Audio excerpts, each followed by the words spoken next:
O batismo de crianças na grande parte das comunidades paroquiais tornou-se um acontecimento celebrativo que, graças a Deus, envolve a família das crianças, parentes, pais, dos pais, amigos e família, né?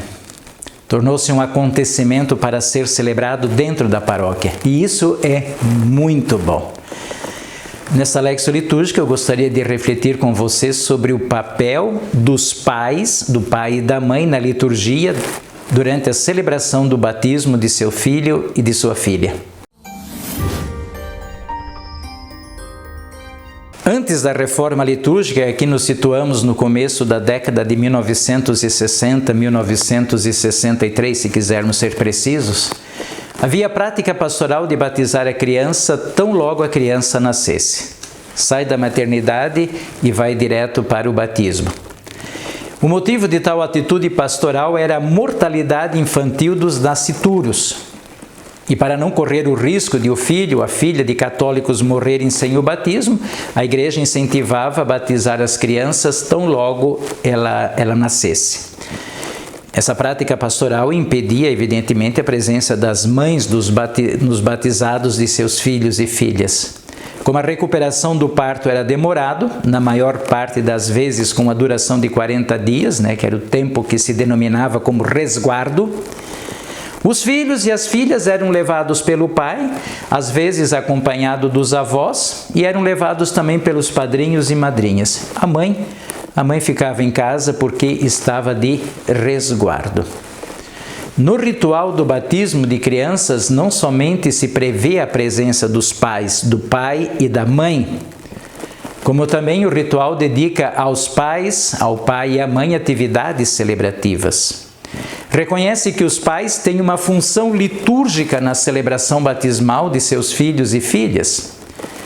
E, de certo modo, analisando o modo como os pais são convidados a participar da celebração, nós vamos perceber que o rito, que a celebração do batismo, ela foi totalmente preparada para os pais. Isso é muito importante. A Igreja não prepara uma celebração para as crianças recém-nascidas mesmo, porque é evidente que elas não iriam compreender. A celebração é preparada para os pais, para aqueles que estão participando. E aí entram os padrinhos, os avós, os amigos, todos aqueles que compõem a assembleia litúrgica celebrativa de um batismo com várias crianças. E é importante considerar que os pais, no decorrer de toda a celebração, não assumem o papel de agir em nome das crianças, não assumem esse papel, mas agem em nome próprio. Os pais, os padrinhos não estão representando as crianças, não, eles estão agindo em nome próprio. E o que significa isso? Significa que os pais e os padrinhos, mas aqui eu estou falando dos pais, eles se responsabilizam por aquilo que estão celebrando na celebração do batismo do seu filho e filha. Se é assim, fica óbvio que os pais precisam ser preparados. Não somente preparados para participar bem do rito, saber o que eles vão fazer. Não, você vai fazer isso, você vai buscar a vela. Não somente isso. Isso é simples. Mas ser preparados principalmente para compreender o que estão celebrando e com quais compromissos os pais celebram o batismo do filho e da filha. No rito de acolhimento, por exemplo, os pais trazem a criança no colo e são eles que lá na porta da igreja pedem à igreja para batizarem o seu filho e sua filha. São os pais os primeiros a traçar o sinal da cruz, juntamente com o ministro da igreja, para marcar as crianças com o sinal da salvação de Jesus Cristo.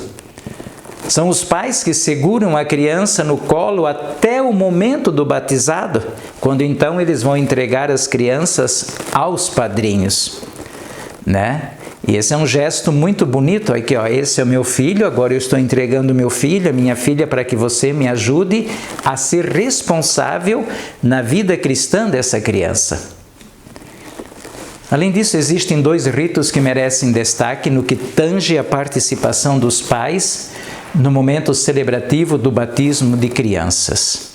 E o primeiro rito que eu chamo a atenção é o rito da renúncia e o rito da profissão de fé. Os pais não renunciam, os pais não professam a fé em nome da criança. Os pais não renunciam ao mal e nem professam a sua fé em nome da criança, mas professam a fé, renunciam ao pecado em nome próprio. Eu, pai, eu, mãe, estou renunciando em meu nome, não em nome da criança. E com isso os pais são chamados em causa para que tenham consciência diante de Deus, consciência diante da igreja que está reunida naquela assembleia que celebra o batismo, do compromisso de educar as crianças longe do pecado, de educar as crianças professando a fé cristã. Depois tem um segundo rito que eu chamo a atenção, é aquele de os pais levarem o filho e a filha até o batistério, onde se encontra a fonte batismal. Nós temos as procissões, que se você me acompanhou até aqui, você sabe, a procissão da porta da igreja, até a mesa da liturgia da palavra, depois da liturgia da palavra até o batistério, é disso que eu estou falando. Depois que se fez a liturgia da palavra, o pai e a mãe leva a criança até o batistério e entrega para os padrinhos para batizar as crianças. Esse é o momento no qual os pais conduzem o seu filho, conduzem a sua filha para o local onde acontecerá o renascer da vida, e esse renascer da vida acontece em Jesus Cristo. Por fim, existem outros ritos que pedagogicamente têm a finalidade de comprometer os pais na educação de seu filho e de sua filha. É o caso, por exemplo, de acender a vela do Círio Pascal, né? Então os pais não estão representando as crianças não podem ir lá pegar o círio, a vela e ir lá acender a sua vela batismal, então vão os pais. Não, os pais eles mesmos se comprometem. Por quê? O acender a vela no rito batismal é um rito que compromete o pai e a mãe a serem os primeiros iluminadores e condutores do filho e da filha na estrada de Jesus, no caminho do discipulado. Esse é um compromisso assumido pelos pais de serem os primeiros educadores da fé, os primeiros catequistas, se quiserem, os primeiros protetores da fé do seu filho e de sua filha. Por isso, na celebração do batismo de crianças, os pais eles não são figuras decorativas.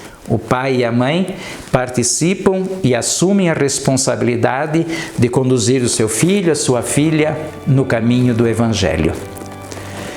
Deus nos abençoe, guarde-nos de todo mal e nos conduza à vida eterna. Amém.